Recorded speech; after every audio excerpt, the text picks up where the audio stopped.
They thought it was just another rock from deep space, a silent wanderer drifting toward the sun. But when the James Webb Space Telescope turned its gaze upon it, everything changed.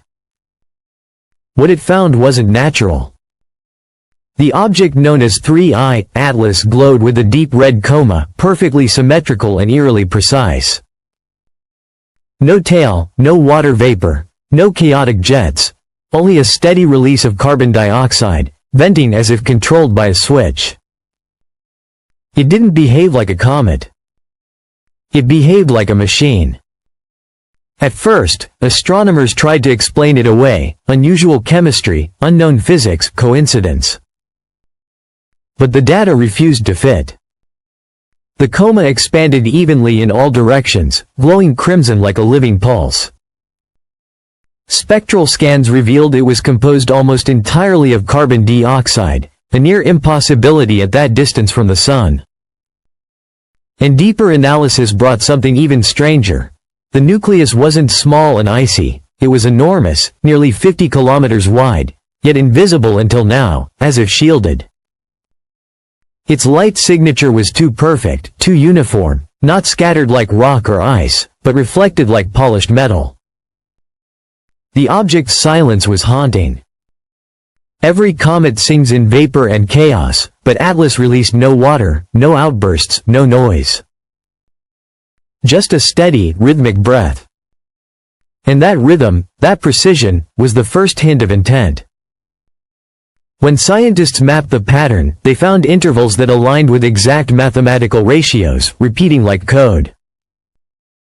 Some dismissed it as coincidence. Others whispered, "No natural body does that." Then, it began to move differently. Comets drift. Atlas corrected.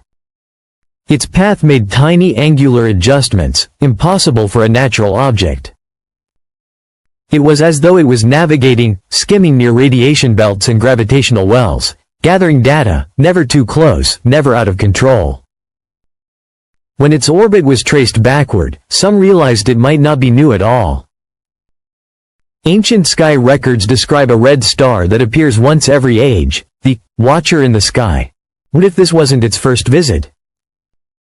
Webb's infrared scan revealed an even greater mystery, a perfect thermal void at its center. It emitted no heat, no infrared radiation, nothing. It was as if the core wasn't there, or existed outside our known physics. The surrounding gas, however, pulsed with faint molecular signatures: methanol, formaldehyde, and organic compounds arranged in layered sequences, repeating like DNA folding. It wasn't random. It was structured. Some biochemists now fear it could be biological code, not alive but engineered. Then came the signal. In late July, multiple observatories detected a repeating tone from somewhere between Mars and Jupiter, narrowband, pulsing like a radar beacon. The signal's movement matched 3I, Atlas precisely. For 17 minutes, it pulsed, then fell silent. When SETI tried to trace it, their systems crashed. Logs vanished. And the story disappeared overnight. But the anomalies kept coming. Gravitational readings showed a second invisible mass trailing Atlas by 312,000 kilometers, unseen but measurable. Some believe it's a probe, a second body, the true source controlling the front object. Others think it's a shadow, a distortion in spacetime itself. Because when Webb enhanced its coma, scientists found a hidden fractal pattern repeating across multiple frames, geometrically perfect, encoding information in light.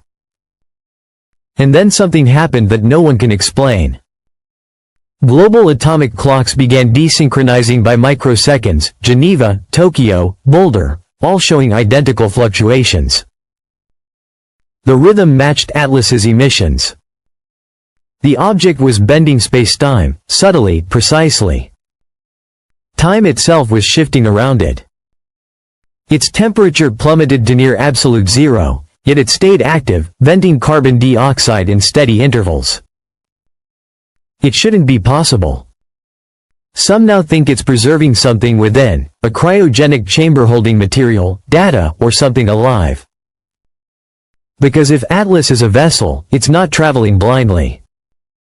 It's carrying purpose. Ancient texts from the Sumerians, Mayans, and Indus Valley speak of a red eye that